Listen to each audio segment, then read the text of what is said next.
river rising by the linden tree.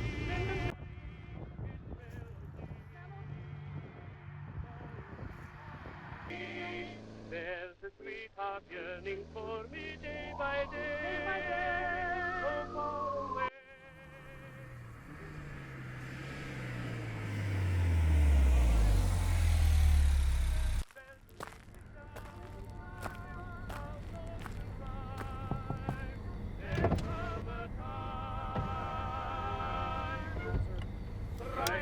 Do you know why I pulled you over? Yes, sir, I do not. I seen you driving a little crazy down the roads tonight.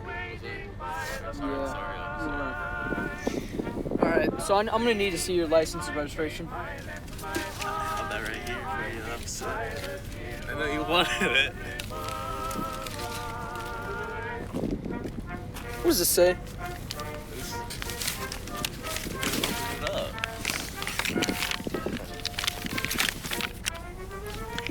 Austin Winslow, 13 years old. 13 years old! Excuse me? That ain't no license. What's in your hand? I don't know what What's in your hand? All right, I'm gonna need you to pull you. I'm gonna need you to get out of the car. You're gonna have to get out of the car. You're driving under the influence. What influence? Get out of the car. Do anything. Sir, tonight's a rough night for me. I need you to get out of the car. That's nicely. You're a human being too. Get out. Can we shut my car off? Stop. Yes, get out of the car. I'm arresting you tonight.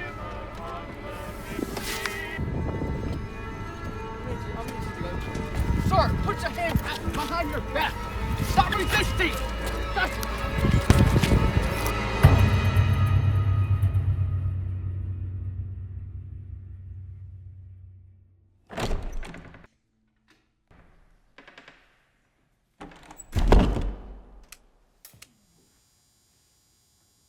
Oh, hey. You're awake. So, fortunately for you, I'm the attorney that was assigned to your case. So how about you go ahead and sit down and we can talk about your case.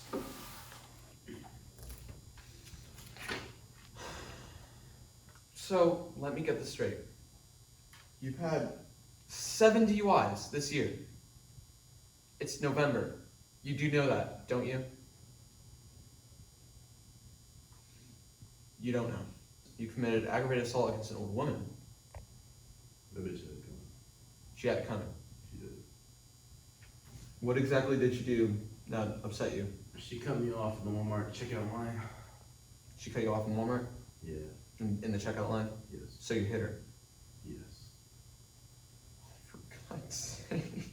3 charges of disorderly conduct. I mean, What? I guess. You guess. You pulled all the fire alarms in Kohl's. Yeah. Why? Because I don't even know, actually. You know what? I don't even want to know. Answer this question. Do you just not care about anybody's well-being, like at all? Do you not care about anyone? Nope.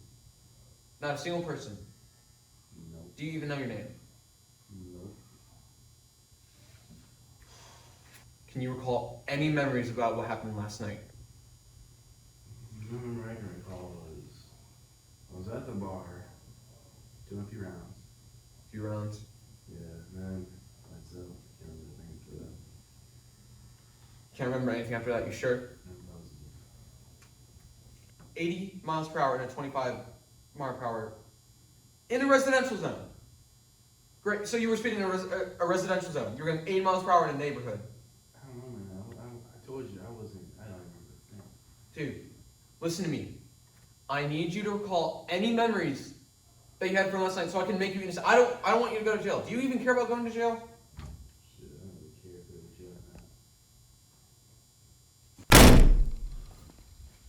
Damn it! You're useless to me right now. Look. I'm sorry. Listen to me. When we get to the trial, do not say anything, okay? Do not say anything, all right? If you do not say anything, you have a chance of being free. If you say something, you're going to be jeopardizing your own life. And probably my career too. Because I was perfect up until this one case. I did shit. Objection! But we don't talk about that.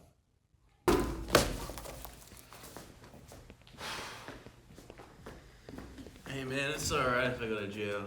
I don't really care. Listen to me.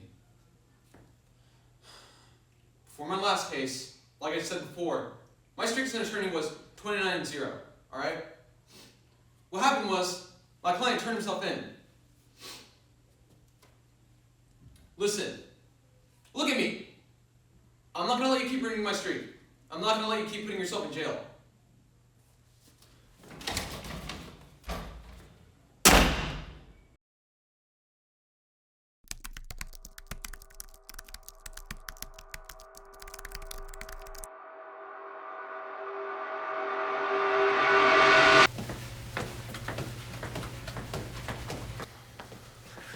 I'm smiling too much. Why are you smiling? You're about to go to jail. I don't know. Do you even know what you're gonna say No, for the case? I really don't. Okay, we have two options, right? Yeah? We can, you can plead insanity if you wanted to, or you can make up a story, but I'll discuss the details in the courtroom later, right? So just shut up for now.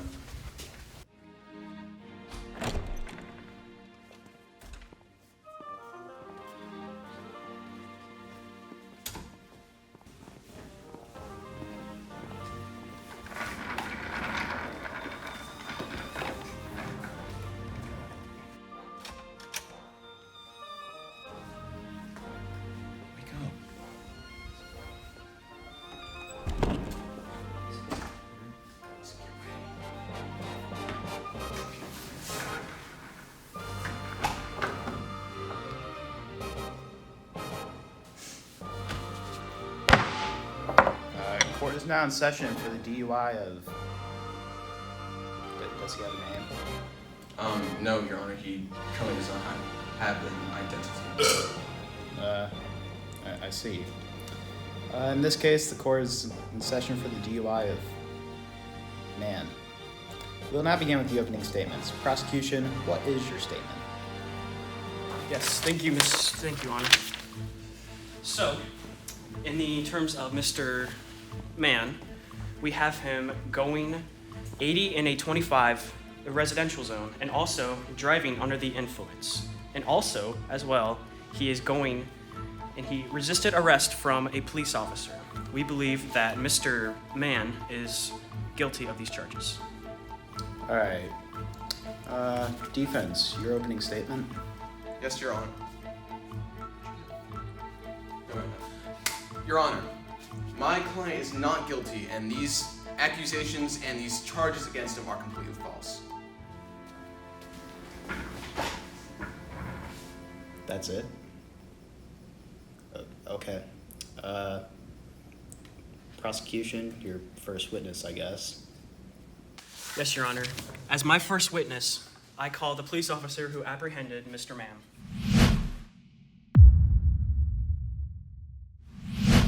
So, Your Honor, it was around 1 a.m. at night, and about 30 minutes off my shift. So I heard a very loud rumble coming from this street in this neighborhood. This guy flies by and he was going 80 in the residential area. Objection! How do you know that car that you saw wasn't another car driving by? It was the only car that I could see when I was on my shift. I see. Anyways, as soon as I saw him speeding by, I apprehended him and arrested him. Mr. Walker, you can begin your cross-examination. Thank you, Your Honor. Okay, Mr. Officer, is it true that you saw Mr. Man driving in a residential zone at 80 miles per hour? Yes, that's correct. Okay. Well, something bothers me about that. How on earth were you able to tell the speed of the car just by looking at it? It's impossible. You can't do that. Well, I had my speed gun out and I pointed at the car and it said it was 80. It was over 83. So you had a speed gun on with you? Yeah. Okay. Your Honor, may I please see the speed gun?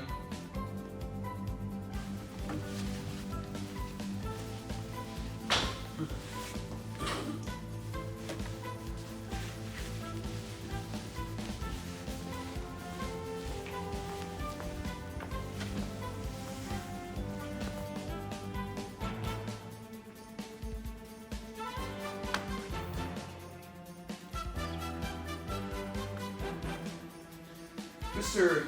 Police Officer, may I ask, how exactly do you work this thing? I don't really know. You just point the speed gun at the car, tells you the speed. You don't even know? I don't know. So that begs the question. How did you know the car was traveling 80 miles per hour if there's no evidence? Objection! There's a function on the gun that lets you see the memory. Where's this button at? It's near the top. The top? In fact, the top of it. Yeah.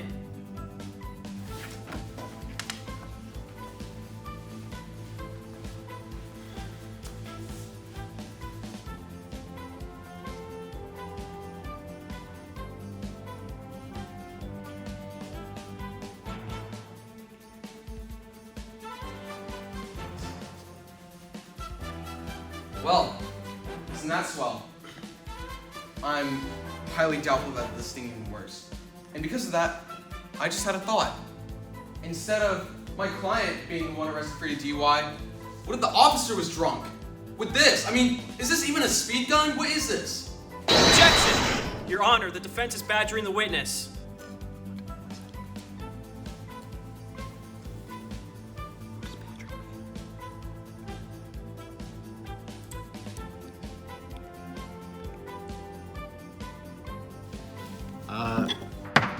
Objection overruled. Thanks, Your Honor. Now, let me ask you something. Were you the one drinking that night, yes or no? No. No? I didn't drink that night. You didn't drink that night? Yeah. Then how on earth are you able to accuse my client of breaking the law when he didn't even do so? And look at this! How do we know that my client was speeding if the speed gun doesn't even work? This doesn't even look like a speed gun. I'm serious. It must have been sabotage. Sabotage? You think Yes. someone sabotaged Yes, this? they have to. So are you suggesting that someone tampered with this before it was admitted into evidence? Yes, sir. Objection! Mr. Walker, that's enough. Your Honor, I request we take a 10-minute recess immediately. Oh, is that so? Yeah, recess granted.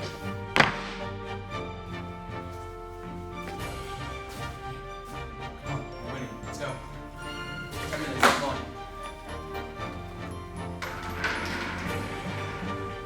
What's it out? Yeah, the judge is obviously swayed by our argument, but all we have to do is just keep discrediting anything they throw at us and keep making false accusations. If this fails, then, well, I don't think we'll have to talk about you pleading insanity, because I think you're just insane at this point. You're against me this one. That's sick.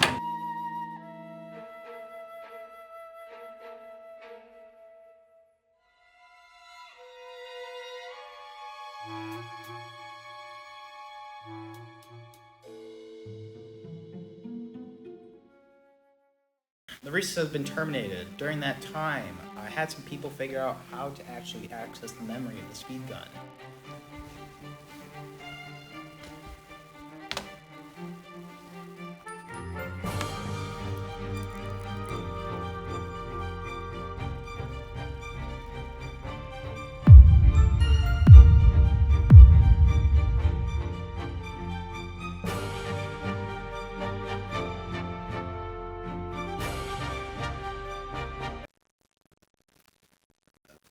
Mr. Walker, what did you say again?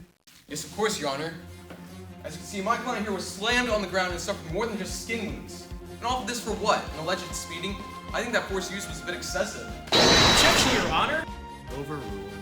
As you can see, Your Honor, my client was just trying to drive home from an exhausting day of work to see his loving family. Not only that, but that officer who was under the influence of alcohol physically assaulted him. Like, look, there is still a thing where it shows the mark where the officer assaulted him. Objection, Your Honor, that's clearly fake! Do you have any proof of the assault by the officer? In fact, I do. Not only was my client admitted to a freaking hospital, I have proof. My client's medical bills that he sustained of the personal injuries thanks to the officer. I'm in debt because of you. I have a family to feed. What do you mean? What family? Order. Mr. Walker, continue. As you can see, Your Honor, there's obviously some signs of alcoholism present in this officer. Objection! Okay, that's BS. Alcoholism has had absolutely nothing to do with the crimes committed. Objection! This prosecutor is clearly not in the right state of mind, Your Honor. I suggest that we take this guy to a mental hospital right after the police officer who assaulted my client. All right, that's enough. I see no reason to prolong this trial. I mean, I'm ready to give my verdict, honestly. I find the defendant, the officer, I find actually guilty of second-degree assault. I'm giving him a DUI, unlawful imprisonment, and aggravated assault with the intent to kill. I sentence you to 20 years in prison without parole. This court is adjourned. Yes, sir! Let's go! Hey, get up! We won this! Yes, sir! Yes, sir! Yeah! Let's go! And this brings our story between Sean and Man to a close, with Sean being able to successfully achieve the victory, setting Man free from his crimes. As it goes for Man, the next day after his trial, he was arrested and sent to prison for derailing a train. Objection! And for Sean, the government asked to represent him in another trial, except Sean declined, threatening to kill himself if he was required to do so. The officer was never to be seen ever again. And this brings our tale between Sean and Man to a close. This was Attorney, the story of Man.